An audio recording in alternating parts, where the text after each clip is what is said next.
ഇത് ടോണോസ്കോപ്പ് എന്ന് പറഞ്ഞൊരു ഇൻസ്ട്രുമെൻ്റ് ആണ്. ഇതിന് നമ്മുടെ സൗണ്ട് എനർജിയെ പാറ്റേൺസ് ആയിട്ട് കൺവേർട്ട് ചെയ്യാനുള്ള കഴിവുണ്ട്. ഇത് ഞാൻ ഉണ്ടാക്കിയതാണ്.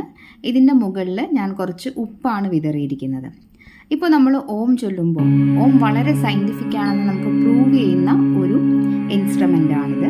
അപ്പോൾ ഓം ചൊല്ലുമ്പോൾ നമ്മുടെ ഉള്ളിലെ എനർജി വൈബ്രേഷൻ ഇത്രത്തോളമാണെന്ന് നമുക്ക് ടെക്നിക്കലി അല്ലെങ്കിൽ സയൻറ്റിഫിക്കലി ഇങ്ങനെ കാണിക്കാൻ പറ്റും. അപ്പോൾ ഈ സോൾട്ട് നമ്മുടെ ശരീരത്തിലെ ഓരോ കണികകളും അല്ലെങ്കിൽ ഓരോ കോശങ്ങളുമാണെന്ന് കരുതുക. So actually Om chanting is a detoxification and it goes deep in your tissues, cells and each and every atom of the body. So it's very scientific, and this is an instrument called tonoscope.